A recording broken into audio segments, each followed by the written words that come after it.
Žinot, gyvenimas Los Andžele yra toks, kad kiekvieną dieną jautiesi lyg gyventum filme.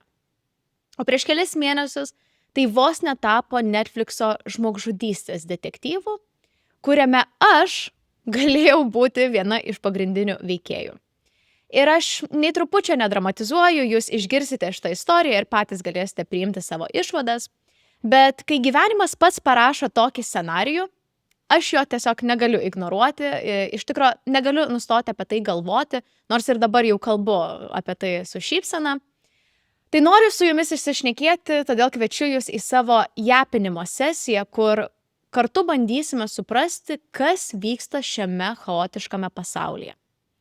Ir šiandienos tema yra tokia, kurios jei būtų pasirinkimas, aš neliešiau niekada. Nes visų pirma, tai nėra populiaru iš algoritmo pusės, bet ir apskritai tai yra labai tamsi ir žiauri tema, bet dėja tokia yra Amerikos realybė. Ir aš kalbėdama apie Ameriką, manau, kad privalau apie tai pakalbėti.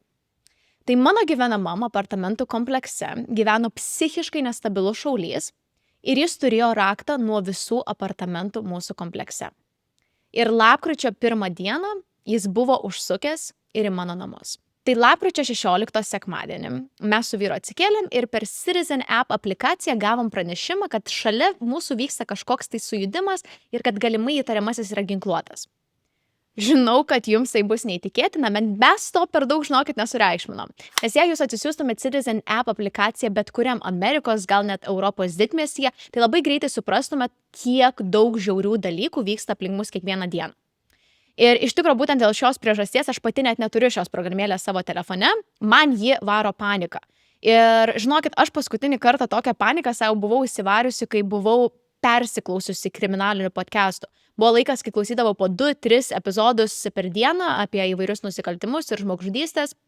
Ir pasiekiau tokį lygį, kad pradėjau netgi įtarinėti visus savo artimoje aplinkoje. Ir savo administraciją, ir Uberio vairuotojus, ir kurjerius ir panašiai. Galvau, kad visi, žodžiu, nori mane nužudyti. Dabar šito kaip galima labiau vengiu. Bet mes to pranešimo, žinokit, per daug nesureikšminom, išlipom iš lovos, apsirengėm ir iškeliavom į Holivudo sekmadienio turgų. Ir vos tik nusileidom į 1 aukštą, pamatėm, kad mūsų pastatas yra apsuptas policijos. Galbūt atsiminsite iš mano story. Ir štai kokios buvo mūsų pirmos reakcijos išėjus iš namų. Prieš mus stovėjo gal 50 policijos pareigūnų, o aplink pastatą gal 20 policijos automobilių, SWAT vagonai ir panašiai. Tai mes priėjom prie savo kaimynų, kurie jau iš anksčiau viską stebėjo iš lauko ir pamažu pradėjom girdėti, kad mūsų pastate įvyko susišaudimas. Ir mano pirma mintis buvo tai, kad galimai tai buvo netyčinis ginklo panaudojimas. Arba jau blogiausiu atveju asmeninis šeimos konfliktas. Bet kai tu apsižvalgai ir matai tokį skaičių policijos pareigūnų, SWAT komandą ir iš tikro paniką mūsų kaimynų veiduose, tai labai greitai supranti, kad čia yra kažkas daugiau nei kaimyno vaikas paleidęs šūvį į orą.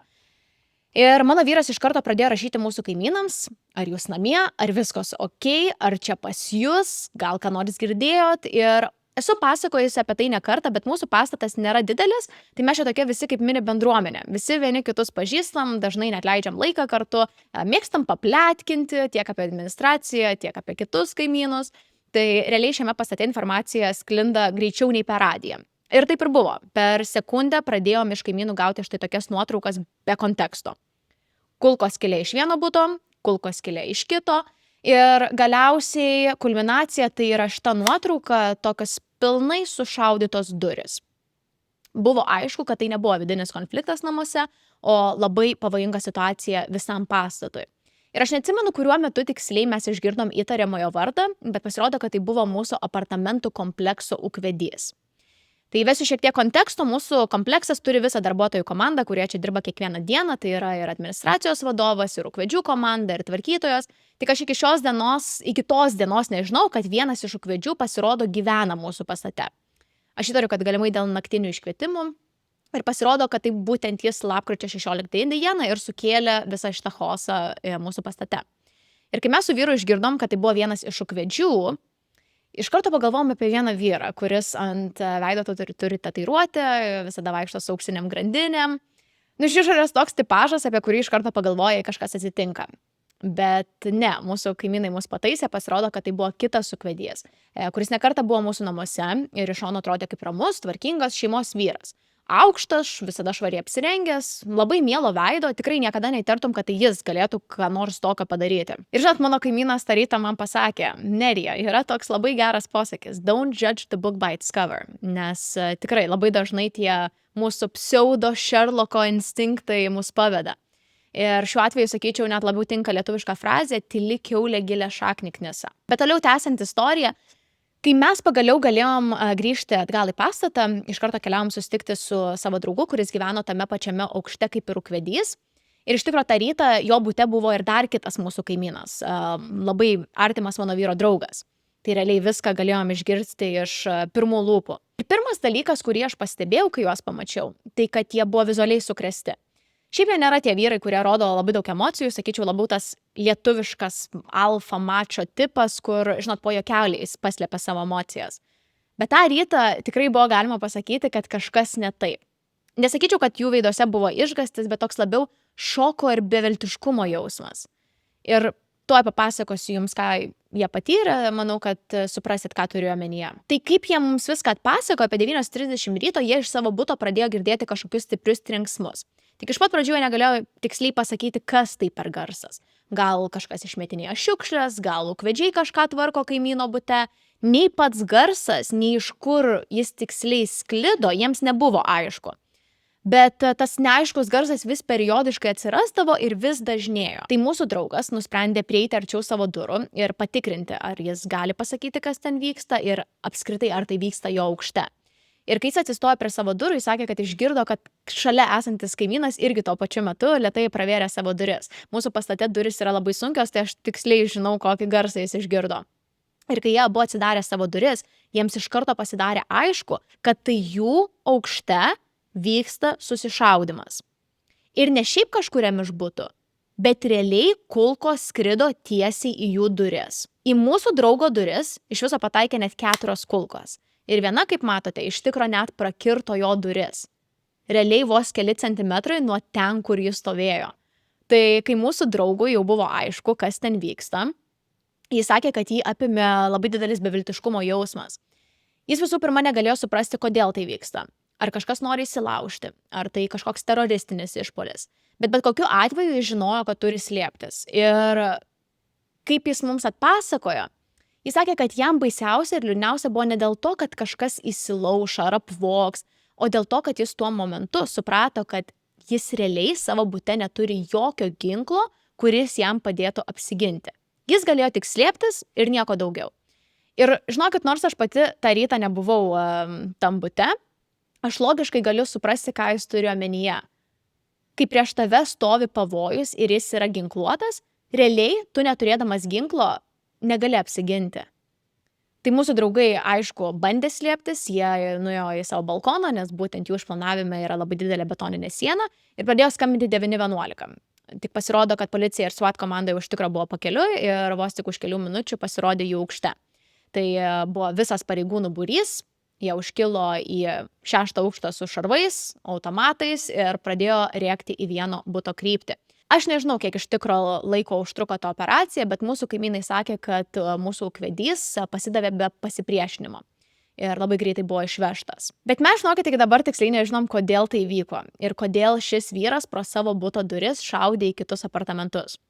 Ar jis tai darė specialiai su intencija nužudyti? Ar jis buvo girtas, apsvaigęs nuo narkotikų? Mes iki dabar nežinom šitų detalių ir, žinokit, tikriausiai greitų metų nesužinosim. Aš įtariu, kad mes apskritai to nesužinosim, nes Amerikoje, kai vyksta tokie dalykai, korporacijų tikslas yra apsaugoti save ir išduoti kuo mažiau informacijos dėl legalių priežasčių. Tokiais atvejais jie pirmiausia skambina savo advokatams, o ne informuoja gyventojus. Ir taip įvyko ir šiuo atveju. Mes pranešimą iš savo apartamentų komplekso gavome tik po 5 valandų. Tai įsivaizduokite žmonės, kurie savo apartamentuose matė kulkas ir nežinojo nei kas, nei kodėl. Bet dėka mūsų smalsių kaimynų, mums pavyko sužinoti bent pavienes detalės, kurios padėjo sudėlioti taškus ant bent kelių i. Tai pasirodo, kad tame bute tą dieną su ūkvedžiu buvo ir jo 9 metų sūnus.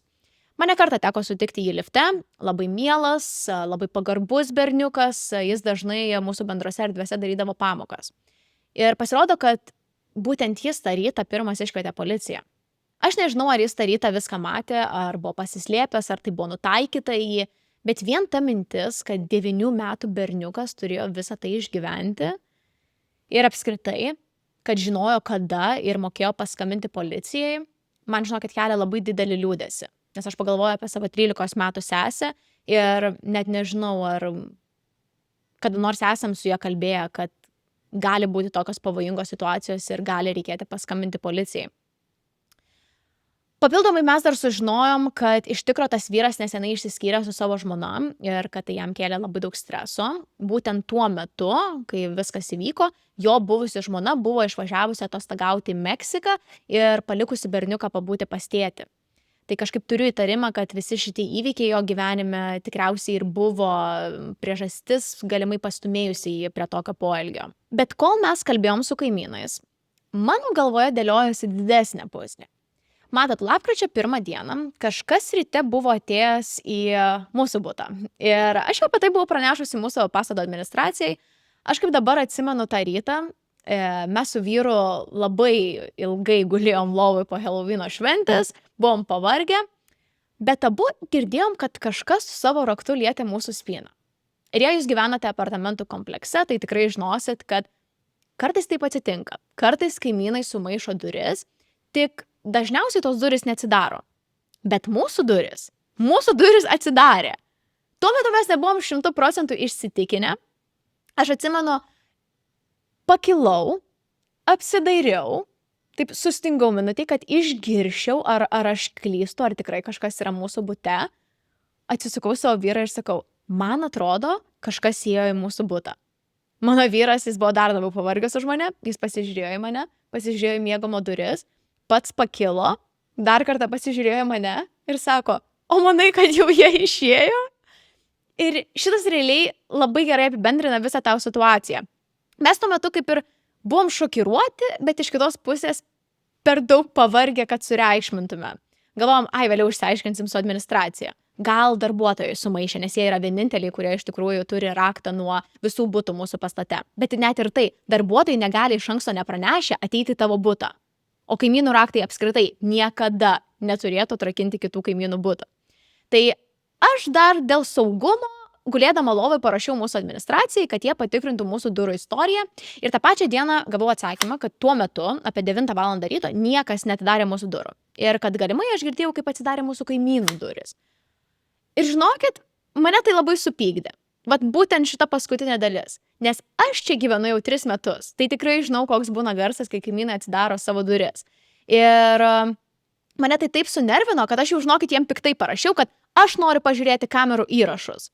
Bet aišku, 16 dienų negavau iš jų jokio atsakymo, jie sakė, kad reikia patikrinti su vadovybė ir kad jie, žodžiu, mums atrašys, kai surinks visą informaciją. Bet tą dieną, kai aš išgirdau, kad tas ūkvedys gyveno tokio pat išplanavimo bute kaip mūsų, man iš karto viduje kilo kažkoks tai įtarimas. Žinot, tas moteriškas šeštas pojūtis, kurio niekada negalima ignoruoti. Bet visa tai buvo tik įtarimas. Iki tol, kol aš nesusitikau su kita mūsų kaimynė, kuri tarp kitko yra lietuvė. Ir nepasidalinau su ja šitą istoriją. Ir jūs nepatikėsit, ką ji man pasakė. Pasirodo, kad šis ūkvedys prieš kelias savaitės buvo įėjęs į kito kaimyno butą. Ir tas kaimynas gyveno tokio pat išplanavimo bute kaip ir mes. Ir tuo metu man per nugarą, žinokit, nubėgo šiurpai.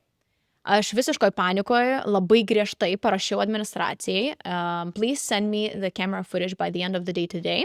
Ir po kelių valandų gavom kvietimą ateiti į apačią. Mūsų administracija vis dar pilnai buvo įsitikinusi, kad niekas tą dieną nebuvo užėjęs į mūsų butą. Ir tiesiog norėjo mums parodyti, kad jų sistemoje tikrai nėra jokių įrašų apie mūsų durų veiklą tą rytą. Ir žinokit, tikrai nebuvo. Papildomai, kad mus jie įtikintų, jie patys pasiūlė mums parodyti vaizdo medžiagą. Ir kai jie jungia to ryto koridoriuose esančių kamerų įrašus, jie patys užsiėmė už galvos. Nes ką jūs savo galvojat? Ne tik, kad kažkas buvo atėjęs į mūsų butą, tai buvo tas pats ūkvedys. Tas pats vyras, kuris po 2 savaičių tiksliai tuo pačiu metu apie 9 val. Ryto pradėjo šaudyti į kaimynų duris. Ta akimirką, žinokit, aš jaučiau tokią keistą jausmų kombinaciją. Vienu metu buvo toks lyg ir palengvėjimas, kad aš buvau teisi, aš neišsigalvojau. Bet kita vertus, ir toks, žinokit, absoliučiai gilus beviltiškumas. Nesuvokti, kad šitas vyras, ar tai su psichikos sutrikimu, ar neblaivus, ar apsvaigęs, buvo mano bute. Ir jeigu tą rytą jis nebūtų susivokęs, jeigu tik sekundį būtų pagalvojęs, kad tai mes esam jo bute, jis tikrai būtų galėjęs panaudoti ginklą prieš mus. Ir ši mintis, žinokit, mane iki dabar dar širpina. Ir dar labiau širpina iš tikro mano mamą. Tai aš nežinau, kokia bus šios istorijos pabaiga. Tiek mūsų kaimynai, tiek mes išsireikalavom pokalbio su mūsų administracija, bet tai prie nieko, žinokit, neprivedė. Buvo momentas, iš tikrųjų, kai pokalbio metu, jau, žinot, pakonsultuotas advokatų, mūsų tinklo vadovas mano vyrui pasakė, žinot, bet jūs nežinot, negali teigti, kad tikrai tas vyras buvo atėjęs į jūsų namus. Jūs taip tik manot. You're assuming. Ir žinokit, tai labai įsitina mano vyrą. Aš jau seniai buvau įmačiusi tokį piktą. Žinokit, galimai aš net niekada nebuvau mačiusi jo tokio pikto. Mes realiai abu išsižiojom, kai jis mums tai pasakė. Tai mes savo pokalbį ties tuo ir pabaigėm ir sakėm, kad pasidarysim susitikimą po švenčių. Tai turėtų įvykti greitų metu. Bet žinokit, man pikta. Man pikta, kad mūsų administracija mano pranešimą visiškai praignoravo ir laiku nepadarė tyrimo, kuris galbūt galėjo padėti išvengti viso šito įvykio, nepastatyti mūsų kaimynų į tokį pavojų, nesutraumuoti 9 metų berniuko. Ir man pikta, kad aš matau, kad jie taip lengvai bando nusikratyti atsakomybės. Jiems svarbiausia, kad šitas vyras daugiau čia nebegyventų ir daugiau nebedirbtų šiai korporacijai. Kai realiai jų darbas turėtų būti suprasti, kur jie galimai padarė klaidas ir kaip to daugiau nebekartoti. Tiek mano pranešimo atveju, tiek savo darbuotojų priežiūroje. Ir aš manau, kad dabar yra tinkamas momentas pereiti į antrą šios sesijos dalį, kur aš noriu šiek tiek pafilosofuoti su jumis apie tai, kas vyksta Amerikoje. Ir kodėl būtent čia tokie smurtiniai išpuoliai kartojasi. Net sakyčiau, dažnėja. Ir aš čia kalbu apie masinės šaudynes mokyklose, prekybos centruose, šeimos narių nužudymus, neapykantos nusikaltimus, kaimynų išpuolius, mano atveju. Ir aš, žinoma, neapsimetu, kad turiu visus atsakymus, nesu nei istorikė, nei sociologė ar filosofė, bet gyvendama Amerikoje ir kasdien matydama šitą realybę, aš pati bandau atsakyti savo iš tą klausimą. Todėl noriu su jumis pasidalinti savo mintimis, nes manau, kad tai gal padės ir man pačiai geriau suprasti, kas čia vyksta, ir kaip tai galima spręsti, ir galbūt ir jums suteiks daugiau konteksto apie šią šalį. Tai pirmiausia, jei jums buvo kilusi tokia mintis, noriu iš karto užbėgti įvykiams už akių ir pasakyti, kad amerikiečiai nėra psichologiškai silpnesni ar labiau linkę į smurtą. Ir tai nėra mano asmeninė nuomonė. Yra ne vienas padarytas tyrimas, rodantis, kad amerikiečiai dažnai net pasižymi didesniu draugiškumu ir ekstraversiškumu nei europiečiai. Jie tikrai daugiau šypsosi, lengviau mezga kontaktą, daugiau domisi kitais. Ir tokia yra ir mano asmeninė patirtis. Žmonės čia tikrai yra labai draugiški ir bendruomeniški. Jie myli savo kaimynus. Tai mano teorija, priteorizuosim čia šiandien, yra tokia, kad iš tikrųjų šita Amerikos psichozė, kurią mes matom, nėra amerikiečių kaip žmonių, o amerikietiškos sistemos ir kultūros padarinys. Aš matau, kad žmonės čia yra perdegę, bet aš manau, kad tai yra amerikietiškos darbo kultūros rezultatas. Tai šiek tiek konteksto, kad jūs suprastumėte. Amerikoje visiškai normalu yra dirbti 10 ar net 12 valandų per dieną. Turėti vos 2 savaitės atostogų per metus. Neturėti realių socialinių garantijų, kaip motinystės atostogos ar sveikatos draudimas. Ir dar jaustis kaltam, kad per mažai stengiasi. Papildomai, pagal darbo valandų statistiką, amerikiečiai dirba maždaug 3 mėnesiais daugiau nei europiečiai. Ir net 23% žmonių čia apskritai neturi jokių apmokamų atostogų. Kai ES yra garantuojamos bent 4 savaitės atostogų. Ir žinot, kas yra įdomiausia? Amerikoje net ir tie, kurie jas turi, dažnai jų neišnaudoja, nes jie bijo atsilikti ir prarasti darbą. Tai aš nemanau, kad jums yra sunku suvesti galus, kad tokia sistema neišvengiamai veda prie perdegimo. Ir statistikos tai patvirtina. Maždaug 60% amerikiečių patiria perdegimą. Ir tai yra ženkliai didesnis procentas nei daugelį Europos šalių. Apie 40% žmonių Amerikoje yra chroniškai neišsimiegoję. O jūs patys žinot, kokia yra jūsų savijauta neišsimiegojus. Dabar įsivaizduokite tokią savijautą mėnesiais. Ir kai tokia būsena tampa žmogaus norma, tas ilgalaikis stresas ir nerimas, jis pradeda valgyti žmogų tiek fiziškai, tiek psichologiškai. Ir čia kyla klausimas, kodėl amerikiečiai visą tai toleruoja? kodėl amerikiečiams jų darbas yra toks svarbus palyginus su, pavyzdžiui, italais, kurie vos ne kiekvieną dieną susigalvoja, kokiom valandom jie tą dieną nori dirbti ir tu jiems nieko nepaaiškinsi. Man tai buvo pietų Italijoje, kurie žiūri tave ir galvoja, kuo tu čia atėjai, mes dabar valgom. Ir tiesa yra tokia, kad amerikiečiai yra iš tikrųjų užstrigę spąstuose, tiek psichologiniuose, tiek ekonominiuose. Ir būtent apie tai aš šiandien noriu pasikalbėti. Pirmiausia, ši darboholizmo kultūra iš tikrųjų yra įaugusi amerikiečių smegenis ir kraują. Darbas Amerikoje nėra tik apie pajamas. Labai dažnai žmonės šią savo vertę matuoja pagal tai, kokią poziciją jie užima, kiek uždirba, kokios karjeros perspektyvos nusimato. Ir šitas reiškinys čia net iš tikrųjų turi savo pavadinimą – Achievement-Based Self-Worth. Ir būtent dėl to žmonėms čia yra priimtina aukotis. Aukoti savo laiką, savo šeimą, savo sveikatą, nes jie žino, kad visuomeniai dėl to užims geresnę poziciją. Europoje žmonės, aišku, taip pat labai daug dirba. Bet žmonės savo tapatybę labiau sieja su šeima ir savo laisvalaikiu.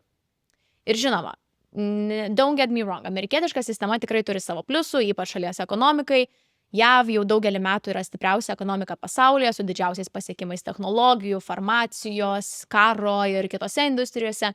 Bet kai žmonės pripranta gyventi realybėje, kurioje perdegimas yra norma, o atsikvėpti yra privilegija, tai man visiškai nenuostabu, kad stresas ir psichikos sutrikimai čia pasiekė rekordinius lygius. Ir man asmeniškai buvo labai įdomu daugiau pasigilinti į šitą temą ir pabandyti suprasti, kaip ši šalis suformavo tokią stiprią darbo kultūrą. Aš visada galvau, galbūt ir jūs, kad tai yra susiję su amerikietiškos svajonės idėja. Bet pasirodo, kad amerikietiška svajonė buvo jau įsišaknyjusios Amerikos kultūros padarinys. Pasirodo, kad šita sistema, šitas darbo mentalitetas Amerikoje atsirado dar 1600-aisiais, kai į Ameriką atvyko pirmi europiečiai kolonistai. Ir didžioji jų dalis buvo Anglijos protestantai. Ir žinokit, aš pilnai suprantu, kad šitie žodžiai kolonistai, 1600-ieji protestantai gali jums priminti pačias neįdomiausias pamokas mokykloje, bet patikėkite, tai yra tik todėl, kad mūsų mokytojai nesugebėjo paaiškinti, kodėl visa tai yra svarbu. Aš pasistengsiu tai padaryti. Tai šitie europiečiai kolonistai, kurie pirmieji atvyko į Europą, jie buvo Anglijos protestantai. Tai kaip ir sakiau, galbūt atsiminsite iš savo istorijos pamokų reformacijos laikotarpį. Tai 16-17 amžiui, kai Europoje vyko didžiulis religinis protestas prieš katalikų bažnyčią. Tai šio protesto metu krikščionybė pasidalino į Romos katalikybę ir protestantizmą. Žodžiu, skilo į dvi dalis. Ir iš šito protestantizmo vėliau atsirado naujos bažnyčios. Tai tikriausiai irgi būsite girdėję, bent šiek tiek, liuteronai, kalvinistai, anglikonai ir panašiai. Tai puritonai, pirmieji kolonistai, susiformavo būtent reformacijos to protesto prieš krikščionybę metu ir tai buvo viena iš radikalesnių grupių. Jie vis dar manė, kad anglikonų bažnyčia yra per daug katalikiška. Tai jų tikslas buvo išsivalyti ir susikurti švarę religiją, tai reiškia be ritualų, be hierarchijos, be prabangos ir visko, kas jų manimų atitraukia žmogų nuo tikrojo tikėjimo. Tai apibendrinant, puritonų religija buvo labai aiški ir disciplinuota. Bet vienas labai įdomus niuansas. Puritonų pasaulėžiūroj darbas turėjo labai įdomią reikšmę. Darbas jų religijoje buvo moralinis ženklas. Ir to aš pabandysiu paaiškinti, ką tai reiškia ir pamatysit, kaip čia viskas susijungia. Puritonai tikėjo predestinaciją. Idėja, kad Dievas iš anksto yra nusprendęs, kas yra jo išrinktieji. Bet žmonės negalėjo iš anksto žinoti, ar jie yra vieni išrinktųjų, todėl jie pastoviai ieškojo ženklų. Ir vienas iš tų ženklų jiems buvo darbas. Taip, jie tikėjo, kad sunkus, disciplinuotas darbas ir ekonominė sėkmė gali būti Dievo palankumo ženklas. Jeigu tau sekasi dirbti ir dar gerai užsidirbti, tai reiškia, kad tu esi palaimintas. O jei tau nesiseka, tavo gyvenimas chaose, tu tingi eiti į darbą, reiškia, kad tu esi nuodėmingas ir nesi Dievo malonėje. Tai jei išversti į mums suprantamą kalbą, puritonams darbas buvo kaip šiandien LinkedIn profilis. Kuo gražesnis, tuo arčiau Dievo. Bet surimtėkime. Tai niekam nepaslaptis, kad Amerikoje religingumas su metais vis mažėjo. Bet šitas puritoniškas mokymas apie darbą, discipliną ir dorą gyvenimą, jis niekur nedingo. Jis tiesiog transformavosi į pasaulietinę formą. Žinoma, šitos čia yra mano teorija ir mano teorijos pagristumas priklauso nuo to, kokį istoriką ar sociologą skaitot, bet mano nuomonė jie yra labai tikėtina, nes puritonai šias vertybės ne tik, kad paliko savo užrašuose, Jie jas galima sakyti užkodavo ir Amerikos institucijose. Būtent šita žmonių grupė Amerikoje pradėjo kurti pirmuosius miestelius. Realiai tai Amerikos visuomenės taisyklės. Jie suprojektavo, kaip turi veikti savivalda, miestelių susirinkimai, bendruomenės balsavimas, ankstyvi rinkimų modeliai. Ir mažai kas žino, bet būtent puritonai, būtent šita grupė įkūrė Harvardo universitetą ir pirmasias mokyklų sistemas Amerikoje. Ir čia, mano nuomonėje, labai svarbus momentas, kai žmonės su labai aiškia ideologija kuria pamatinės sistemas, kaip švietimas, savivalda ar valstybės valdymas, tos vertybės niekur nedingsta. Jos nelieka tik žmonių galvose, jos įsirašo į pačią struktūrą. Ir man atrodo, kad būtent tai ir įvyko Amerikoje. Mes galbūt kaip lietuviai šiek tiek galime pasilyginti ir su savo sovietų okupacija. Amerikoje net kai religija pasitraukė į antrą planą, sistema, kuri tas vertybės puoselėja, ji niekur nedingo. Iki šiol Amerikos institucijos skatina ir net švenčia savarankiškumą, discipliną, nuolatinį produktyvumą. Daug dirbti, būti užsiėmusiam, kitaip sakant, hustling, čia vis dar laikoma ne tik norma, bet ir teisingų gyvenimo būdų. You go hard or go home. Sleep is for the weak. No days off. Nes čia, jei tu ari kaip arklys, tai reiškia, kad tu esi stiprus. O jei ilsiesi, tai tu silpnas, loseris. Bet čia noriu sustoti ir pabrėžti, kad puritonų istorija iki galo nepaaiškina visuomenės perdegimo, apie kurį mes kalbam. Jų istorija tik iš dalies atskleidžia, kodėl, pavyzdžiui, Amerikoje karjeros pasiekimai yra suvokiami kaip charakterio bruožas. Kodėl žmogus jaučia kaltę ilsėdamasis. Ir kodėl, pavyzdžiui, nesėkmė yra priimama kaip asmeninis trūkumas, o ne sistemos problema. Bet tai, ką mes dabar matom Amerikoje, tai jau seniai nebėra tik apie auklėjimą ir požiūrį. Žmonės dabar ne tik tiki darbu, jie nuo jo priklauso. Ir būtent tai, apie ką mes pakalbėsime toliau, būtent tie spąstai, jie daug geriau atskleidžia tikrąją Amerikos perdegimo priežastį. Bet aš prieš tai norėjau pakalbėti apie puritonus, nes jie taip pat prie to labai prisidėjo. Ir galbūt jūs jau suvedėte galus ir atspėjote, kad tai yra kapitalizmas. Tai aš labai noriu toliau su jumis padiskutuoti, kaip Amerikoje kapitalizmas įgavo daug agresyvesnę formą nei Europoje, kur jis prasidėjo, kaip jisai prasidėjo ir kaip tai iš tikrųjų įkalino žmonės sistemui, kuri veikia prieš juos. Tai vėlgi sunkus konceptai paaiškinti žmogišką kalbą. Tai pradėkime nuo pradžių. Tai kapitalizmas Amerikoje iš tikrųjų atsirado panašiu metu kaip ir puritonai. Bet tuo metu jie neturėjo jokio tiesioginio ryšio. Kapitalizmas tada buvo tik dar embriono stadijoje, o tas kapitalizmas, kurį mes suprantam šiandien, Amerikoje realiai prasidėjo formuotis maždaug XIX amžiuje, kartu su pramonės revoliucija, su geležinkeliais, gamyklomis, augančiais miestais, prekyba. Ir jis labai natūraliai atsistojo ant to, ką sociologai vadina puritoniška darbo etika. Žmonės jau buvo išmokyti daug dirbti, save spausti. Ir tas kapitalistinis tempas jiems netrodė kaip kažkas nenormalaus. Ypač todėl, kad tuo metu tai veikė. Jei tu dirbai, gaminai, statei, tu realiai matei savo darbo vaisius. Ir šita sistema dar labiau sustiprėjo, kai į Ameriką masiškai pradėjo vykti imigrantai iš Europos. Iš Airijos, Vokietijos, Italijos, Lenkijos, Lietuvos.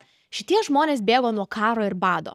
Tai jiems Amerikos ekonominė sistema atrodė kaip tikras išsilaisvinimas. Čia viskas, bent jau teoriškai, priklausė tik nuo tavęs. Ir ilgą laiką tai nebuvo melas, kaip ir minėjau. Jeigu tu dirbai, tu tikrai galėjai užsidirbti ir pakeisti savo ir savo šeimos gyvenimą. Ir dažnai tam pakakdavo net vieno atlyginimo. Tai ta amerikietiška svajonė tuo metu nebuvo mitas. Tai iš tiesų buvo realybė. Bet labai svarbu suprasti vieną dalyką. Tų žmonių kartelė buvo labai žema. Ir tai yra visiškai natūralu. Tai buvo pabėgėliai. Jie nelygino Amerikos sistemos su idealia sistema. Jie lygino ją su tuo, nuo ko jie bėgo. Todėl jie nekvesionavo sistemos, net jei ir neturėjo socialinių garantijų, sveikatos draudimo ar motinystės atostogų. Net ir netobula sistema jiems buvo geriau nei tai, ką jie paliko už nugaros. Ir būtent taip kapitalizmas su visais savo netobulumais Amerikoje normalizavosi. Sistema veikė, todėl kad žmonėms jie atrodė teisinga. O dar pridėkime ir tai, kad daugelis tų žmonių buvo patyrę autoritarinius režimus, valstybės kontrolę, kas jiems reiškia skurdą ir ribotas galimybės. Todėl bet koks valdžios kišimasis į sistemą žmonėms atrodė kaip grėsmė, o ne pagalba. Ir šitas mąstymas čia išliko iki šiol, ypač tai matosi Respublikonų partijos retorikoje, mažesnė valdžia, mažiau reguliacijų, daugiau atsakomybės pačiam žmogui.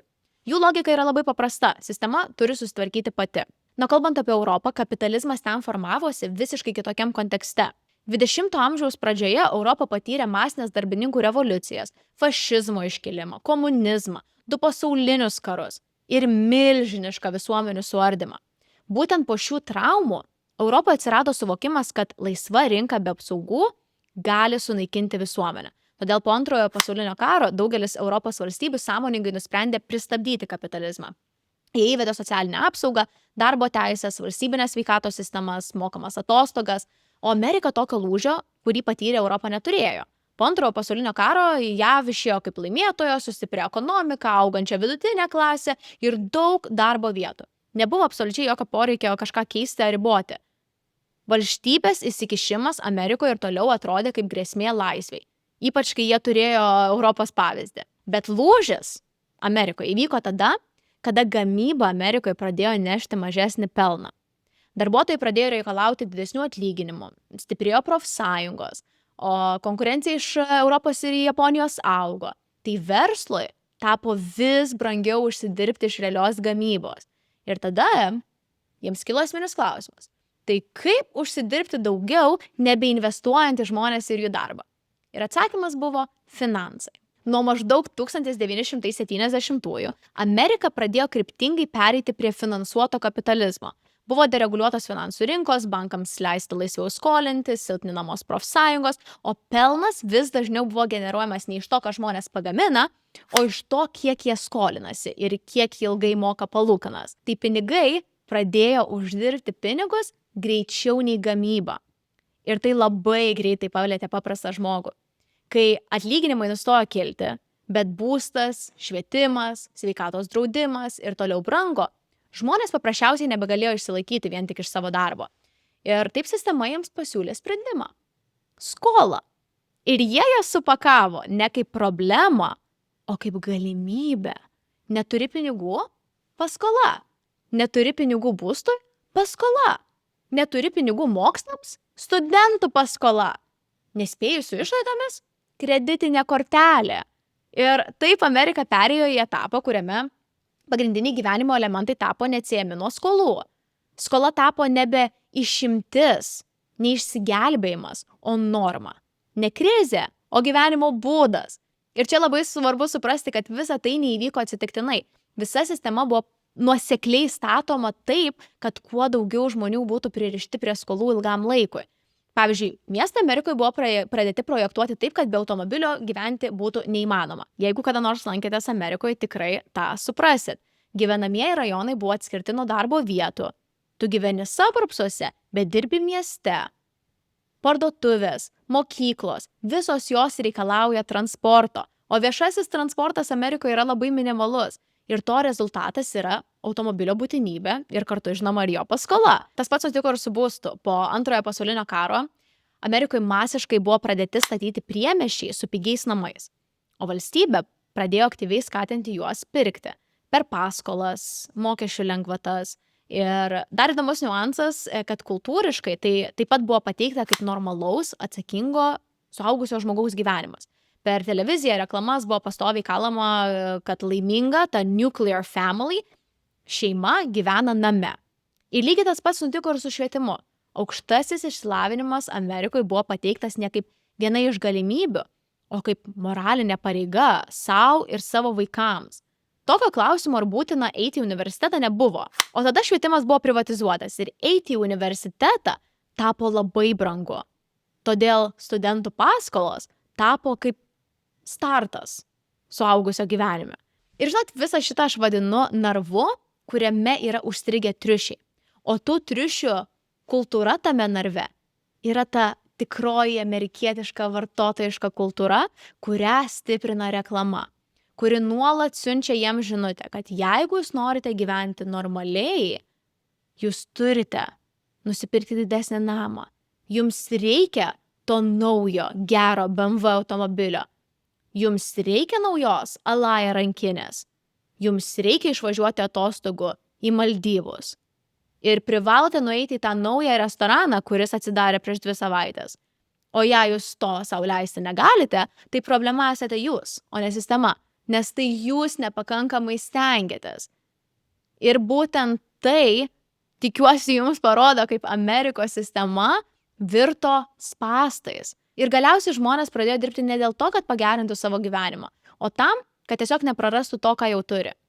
Ir žinoma, aš negaliu teigti, kad tos amerikietiškos galimybės čia nebeegzistuoja. Aš asmeniškai tikrai vis dar matau Ameriką kaip land of opportunity, galimybių kraštą, kur pati ekonominė ir kultūrinė sistema, net tos pačios skolos ir stiprus vartotojiškumas skatinantis marketingas tikrai yra palanki talentingiams ir versliems žmonėms. Taip pasiteisino ir mano tėvams, ir man, bet man atrodo, kad mums kaip imigrantams yra daug lengviau laviruoti šioje sistemoje atvykus iš kitokios. Mes žinom, kada sustoti.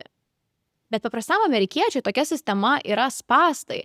Jie ir toliau dirba ilgas darbo valandas, dažnai net kelius darbus, bet dabar jie jau nebegali sau leisti tiek, kiek galėjo leisti jų tėvai. Būstas yra net 10 kartų brangesnis, sveikatos apsauga 8 kartus, darbas nebėra stabilus, nes žmonės juos keičia robotai ir dirbtinis intelektas, o galimybės įgauti naujų žinių ir įgūdžių taip pat yra daug mažesnės. Švietimas dabar yra net 15 kartų brangesnis nei jų tėvams. Tikriausiai esate girdėję apie visas Amerikos studentų paskolas ir tai yra tiesa, amerikiečiai šiuo metu turi daugiau nei $1,6 trilijono mokslo paskolų. Tai čia yra apie 40 000 per amerikietį. Ir žmonės jaučia, kad nebegali ištrūkti iš to. Bet tuo pačiu jie jaučia ir kaltę. Ypač, kai dabar daugėja kriptomilijonierių, influencerių su atviromis durimis. Tėvai palieka savo vaikams investicijų fondus, o tu dirbi per 2 darbus ir nieko neturi. Ir kai tokia būsena tampa masinė, tai neišvengiamai pradeda reikštis per perdegimą, pyktį, frustraciją ir smurtą. Ir žinot, galbūt jūs sakysite, kad ne viena Amerika dabar turi tokias problemas. Darboholizmą, nuovargį, depresiją, vienišumą. Man taip pat atrodo, kad tai yra problemos, su kuriomis susiduria visos visuomenės dabar dėl globalizacijos, viso vartotojiškumo. Vienos labiau, kitos mažiau. Ir aš tą tikrai suprantu, aš net sakyčiau, kad darbo atžvilgiu Japonija yra pasiekusi baisiausią lygį. Ten egzistuoja reiškinys, kuris turi savo pavadinimą – karoši. Tai yra mirtis nuo per didelio darbo krūvio, kuri pasireiškia insultų, širdies smūgių ir savižudybę. Ir Japonijos valdžia yra tai oficialiai pripažinusi. Ten iš tikro net egzistuoja kompensacijos sistema, kuri išmoka šeimoms išmokams, jei artimasis mirė dėl karoši. Tai nenoriu jūsų klaidinti ir sakyti, kad tai, ką aš jums dabar papasakojau, pilnai paaiškina, kodėl Amerikoje visi išpuoliai, apie kuriuos mes kalbėjom, yra dažnesni nei kitose pasaulio šalise. Oi, kiek čia dar trūksta istorijos ir konteksto. Ir žinot, kiekvieną kartą, kai tu pradedi gilinti savo žinias, tu supranti, kiek tu daug nežinai. Ir tikriausiai niekada nežinosi. Yra 100 knygų, teorijų ir kiekviena ta teorija turi savo kritikus. Tai aš tikrai nenoriu sakyti, kad aš paliečiau daugiau nei 10% konteksto. Ir man atrodo, kad tai yra sveika tą priimti, kad tam tikrų dalykų mes niekada 100% nesuprasim ir nepaaiškinsim. Bet man atrodo, kad bandymas bent dalinai išsiryškinti, kas darosi, gali padėti bent šiek tiek leisti suprasti, ką mes galime daryti kitaip. Ką Amerikos valdžia gali daryti kitaip, kad visa tai pasikeistų. Nes čia man yra svarbiausia dalis. Bet. Čia, žinokit, dar nėra mano japinimo sesijos pabaiga. Nes šita diskusija be vienos temos nėra pilnai užbaigta. Tai jeigu pavargote, sugrįžkite vėliau. Bet aš manau, kad tai jums bus labai įdomu. Ir tai, žinoma, yra ginklai, kurie, manau, paaiškina, kodėl tas Amerikos žmonių perdegimas ir smurtas yra daug žiauresnis ir pasisavina daugiau gyvybių nei, pavyzdžiui, Japonijoje. Tai aš manau, kad tai nebus jums naujiena, kad ginklai Amerikoje yra neatsiejama Amerikos kultūros dalis. Žinot, kaip mes Lietuvoje sakome, kad krepšinis yra mūsų religija, tai Amerikoje religija yra ginklai. Ir aš žinau, kad europiečiams labai dažnai kyla šitas klausimas, kodėl tie amerikiečiai savo šalyje neuždraudžia ginklų, kai jie akivaizdžiai kelia žmonėms labai didelį pavojų. Ir aš pasakysiu, kad ir čia vyksta atviras debatas ginklų tema. Kaip ir visomis temomis, Amerikos visuomenė yra skilusi į 2 puses. Yra žmonių, kurie sako, kad problema yra ne ginklai, o žmonių psichinė sveikata. Ir aš, žinokit, iš dalies su to sutinku. Nes mano manymu, joks sveikas žmogus nesugalvos paimti ginklo. o ginklai patys nešaudo. Bet taip pat sutinku ir su kita pusė, kad lengvas priėjimas prie ginklų palengvina tiem psichiškai nestabiliems žmonėms įvykdyti išpuolius ir padidina aukų skaičių. Tai šiam debatui kol kas pabaigos tikrai nenusimato, bet čia noriu pakalbėti, kaip apskritai ginklai Amerikoje tapo tokie svarbus. Nes aš, pavyzdžiui, niekada nesu girdėjusi, kad Lietuvoje tai yra svarbi tema. Ir čia mes vėl turime pakalbėti apie istoriją. Jungtinės Amerikos valstijos, lyginant su Europos valstybėmis, yra labai jauna šalis. Ir ji negimė iš karalių ar monarchijos, ji negimė iš 1000 metų kurtų institucijų.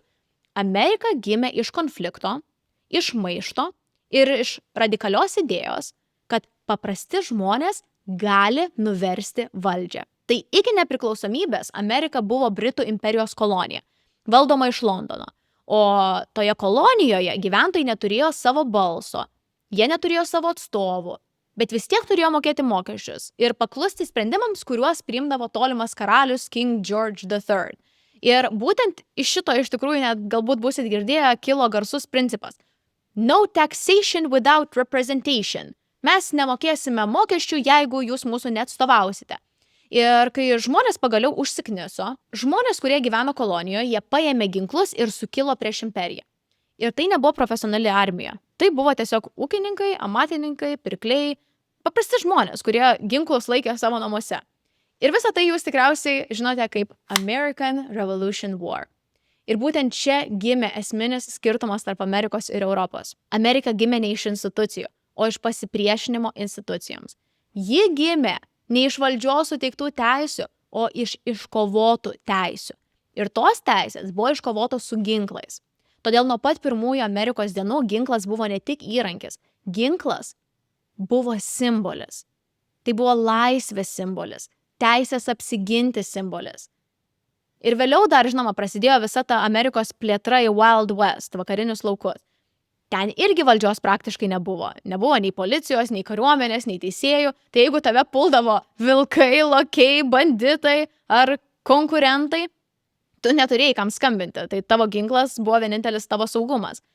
Ir va tie laikai suformavo mentalitetą, kuris iš tikrųjų yra išlikęs iki šiandien. Net kai Amerika tapo moderni, net kai atsirado policija, teisėjai, prezidentai, ginklas vis tiek žmonių galvoje liko kaip pagrindinė apsauga. Ir būtent apie tai kalbėjo ir Charlie Kirk. The Second Amendment is not about hunting. I love hunting. The Second Amendment is not even about personal defense. That is important. The Second Amendment is there, God forbid, so that you can defend yourself against a tyrannical government. Come on.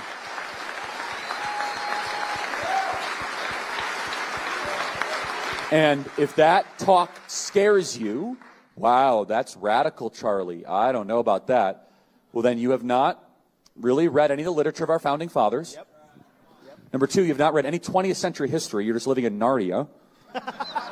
By the way, if you were actually living in Narnia, you would be wiser than wherever you're living, because C.S. Lewis was really smart. So I don't know what alternative universe you're living in. Yep. You just don't want to face reality that governments tend to get tyrannical, and that if people need an ability to protect themselves and their communities and their families. Ir yra žmonių, kurie, žinoma, išaugo visą tai. Ir tai yra didžioji demokratų partijos dalis. Bet kita Amerikos dalis ir toliau gina šitą teisę, nes tai nėra tik istorija. Tai, žinoma, dar yra ir labai svarbi Amerikos konstitucijos dalis. Tai yra antras įrašas Amerikos konstitucijai po labai svarbaus žodžio laisvės principo. Ir būtent dėl šios konstitucinės teisės Amerikoje ginklai yra ne tik normalizuoti, bet ir lengvai prieinami. Nes tu negali žmogui uždrausti jo konstitucinės teisės.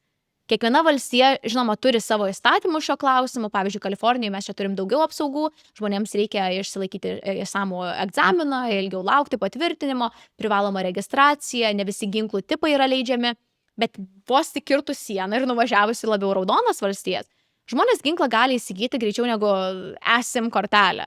Nueini į Walmartą, parodai savo ID, užpildai formą ir tau greitai pardavėjas padaro background check ir vos po 20 minučių išeini su ginklu. Ir tai galioja, žinokit, net ir pusiau automatinėms ginklų rūšims. Tai yra neįtikėtina. Ir, žinot, aš taip pat gerbiu Amerikos konstituciją. Bet ką šiandien, man atrodo, svarbu suprasti, tai kad tas antrasis konstitucijos pataisimas buvo parašytas 1791 metais, kai tuo metu žmonių ginklai buvo arbaletai, flinto šautuvai ir vieno šūvio ginklai, kurie šaudavo kartą per 30 sekundžių, o ne pistoletai, kurie per minutę gali paleisti 100 kulkų. Bet įstatymas, jis liko tas pats ir čia yra esminė problema. Ir žinot, ir aš nenoriu jūsų klaidinti ir sakyti, kad Respublikonų partija nesupranta šito. Iš tikrųjų, abiejose pusėse yra politikų, kurie sutinka įtraukti griežtesnius apribojimus. Berods net 80% amerikiečių sutinka sustiprinti background checks ir neleisti žmonėms su psichinėmis negaliomis įsigyti ginklų. Bet kodėl visa tai dar nėra integruota? Ir atsakymas yra todėl, kad Amerikos politikus kontroliuoja Amerikos ginklų mafija. Ir aš, žinokit, nei trupučio neperdaidu vadindama juos mafija. Ir tai yra NRA, National Rifle Association, milijardinė organizacija, kuri originaliai buvo įkurta kaip ginklų bendruomenės organizacija, kurios tikslas buvo mokyti savo narius ginklų etiketo. Dabar ši organizacija yra tapusi daug labiau politinė. Jie nori užsitikrinti, kad jų interesai būtų atstovaujami Washington DC. Todėl jie aktyviai finansuoja politikus ir politikų kampanijas. Tame tarpe ir prezidentą Donaldą Trumpą, kuris 2016 metais kampanijos metu iš jų gavo net $60 milijonų. Papildomai, jie aktyviai dalyvauja ir politikų rinkimuose. Jie prieš kiekvienus rinkimus išleidžia rinkimų bukletus, kuriuose kiekvienam politikui suteikia įvertinimą nuo A iki F, pagal tai, kokius jie santykius turi su NRA. Tai žinot, kad nereikėtų žmonėms daryti tyrimą apie tai, kurie politikai geriausiai gali išspręsti jų problemas, NRA labai nuoširdžiai palengvina savo narių gyvenimus. Nuoširdžiai. Ir tas bukletas čia, žinokit, tik vyšnia ant torto. Kiekvienais metais šita organizacija išleidžia virš $100 milijonų, bandydami sugriauti savo priešų karjeras, leisdami propagandinius video ir bandydami nuteikti jų partijos lyderius prieš juos ir jų kampanijas. Ir naivu būtų tikėti, kad viso to jiems reikia tik todėl, kad jiems labai svarbu užtikrinti amerikiečių konstitucinės teisės. Visa tai neabejotinai yra daroma dėl pinigų, o pinigų, kaip jau supratote, jie tikrai turi. Ir jei jūs manimi netikit, čia jums faktas. 2024 metais NRA vadovas buvo nuteistas už organizacijos pinigų pasisavinimą asmeniniais tikslais.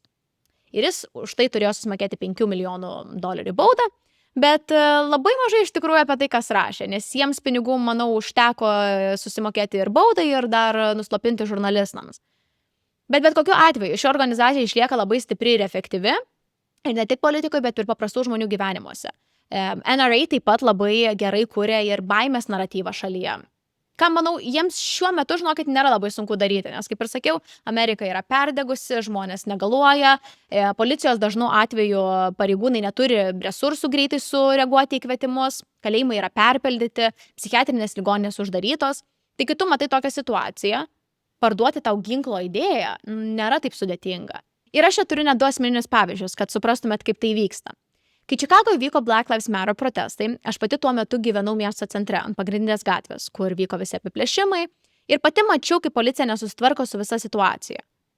Ir negana to, būtent tada dar buvo kalbama apie defund the police, policijos biudžeto mažinimą, kas tik dar labiau varė žmonėms paniką. Ir būtent tuo metu paėjo gandas, kad teroristinė organizacija Antifa savo protestus planuoja tęsti Čikagos suburbsuose, ten, kur gyvena mano tėvai. Buvo įspėjama, kad galimai Antifa protestuotojai bandys pulti turtingų baltaodžių namus. Ir iki šiandien nėra aišku, ar iš tikrųjų buvo tokių kalbų, ar NRA pasinaudoja situaciją paleisti tokį gandą, bet mano tėvų instinktas buvo nusipirkti ginklą. Aš kaip dabar atsimenu, kai mano patėvis mums pranešė, kad važiuosi ginklų parduotuvę konsultacijai. Ir aš lygiai tą patį patyriau ir po incidento mūsų pastate. Mūsų kaimynas pasidalino štai tokią istoriją. Taip, tai, ką jūs matote šiame ekrane, dabar yra mūsų kaimyno namuose. Žinokit, juokas prašaras, bet mes su vyru jam rašėm, kad saugesni mes nuo to tikrai nesijaučiam. Tai šitoje situacijoje aš suprantu abi pusės, bet aš tikrai nuoširdžiai nemanau, kad Amerikoje apskritai yra įmanoma saugiai uždrausti visus ginklus. Jau dabar ginklų ekonomikoje cirkuliuoja milijonai nelegalių, neregistruotų ginklų ir uždraudus žmonėms, kurie laikosi visų taisyklių ir saugiai laiko ginklus. Tas nelegalus marketas, jis niekur nedingtų. Ir tai yra vienas iš ginklų savininkų argumentų. Jie mano, kad mes tik atimsim ginklus iš atsakingų žmonių, kurie nori apsiginti ir galimai apginti kitus, bet problemos tai neišspręs. Tai, ko Amerikoje reikia dabar, mano nuomonė, tai yra papildomi apribojimai. Bet aš tikrai nemanau, kad su NRA mafija to galima tikėtis. Žinot, aš neseniai mačiau per TikToką video, kur moteris tikriausiai psichozės epizode su peiliu įbėgo kaimynų namus, o jis ją sugebėjo sulaikyti plikomis rankomis. Ir man tai buvo tokia atogaiva pamatyti, kaip galima konfliktus, net ir pavojuje spręsti savo rankomis. Nes Amerikoje tokie konfliktai beveik niekada nesibaigia tik su fanaru. Kaip pavyzdys, mane labai sukrėtė viena istorija prieš kelias savaitės, kai vienas Indianos gyventojas nušovė tvarkytoją, kuri keliavo su savo vyru tvarkyti kažkieno namą. Pasirodo, kad ji sumaišė adresus, tai kol jį kišo raktai duris, to namo gyventojas neištaręs nei žodžio ir net nepaskambinęs policijai, tiesiog šovė pro duris ir nužudė tą moterį. Ir tai buvo 4 vaikų mama su vyru atvykusi išvalyti kažkieno namus. Ir aš įtariu, kad šitas vyras galvoja, kad Indianos Stand Your Ground įstatymas jį apsaugos. Tai yra įstatymas, kuris konservatyvesne valstijose suteikia žmonėms teisę apsiginti ginklu. Jie jaučia, kad tai yra neišvengiamas pavojus. Bet kokia čia grėsmė? Jauna moteris su siurbliu? Tai yra visiškai nepaaiškinama. Ir žinokit, aš labai džiaugiuosi, kad tas vyras buvo suimtas ir kad tikiuosi bus pamokytas ir kad kiti žmonės pamatys, kad laisvi ginklų įstatymai nesuteikia teisės žudyti nekaltų žmonių. Ir jeigu jums yra įdomi šita tema, aš tikrai labai rekomenduoju per Netflixą pasižiūrėti doku serialą Perfect Neighbor. Būtent ten yra per vieną kaimynų konfliktą kalbama apie Stand Your Ground įstatymą. Tai nenoriu spoilinti, bet tikrai, jeigu jums yra įdomu, tema yra verta dėmesio. Tai tokia, sakyčiau, liūdna gaidelė priėjom prie mano japinimo sesijos galo. Žinoma, šita tema yra tokia plati. Apskritai Amerika yra tokia didelė ir įvairi ir dažnu atveju jos negalima sutalpinti į vieną istorinį faktą ar kultūrinį niuansą ar statistiką. Bet mano tikslas šiandien buvo tiesiog pasikapstyti toj tamsioje Amerikos pusėje, nes tikrai mes dažnai matom to padarinius, bet negalim to paaiškinti. Ir aš tikrai džiaugiuosi čia gyvendama ir tikrai esu dėkinga Amerikoje už visas galimybės ir dažnai jums rodau tą gražią Amerikos pusę, kuri tikrai man labai daug padovanojo, bet manau, kad tai būtų visiškai neetiška mano atžvilgiu nekalbėti ir apie tai, kas šį kartą palietė ir mane. Tai nėra atsitiktinės žmonių patirtis, kurias mes girdim per televizorių, tai iš tikrųjų liečia mus visus čia gyvenančius. Ir aš tikrai pasinaudosiu savo žiniomis, edukuoti žmonės savo rate, visą šitą informaciją, kurią susirinkau, kad Amerikoje ateitis būtų šviesesnė. Tai ačiū Jums už dėmesį. Man šis formatas, žinokite, buvo labai įdomus iššūkis, kažkaip persikėliau iš savo universiteto laikus, kur reikėjo daryti tyrimus ir juos pristatinėti ir tikrai, žinokit, dėlioti savo mintis virš valandos laiko nėra taip lengva, kaip man atrodė. Tai tikrai labai lauksiu Jūsų įžvalgų šią temą ir apskritai apie šį formatą, ar likti prie Reels, ar patinka temas paplėtoti ir YouTube formate, tai būtinai palikite komentaruose savo įžvalgas ir galbūt kokios temos jums yra įdomios, kad žinočiau, apie ką galime pajapinti ateityje.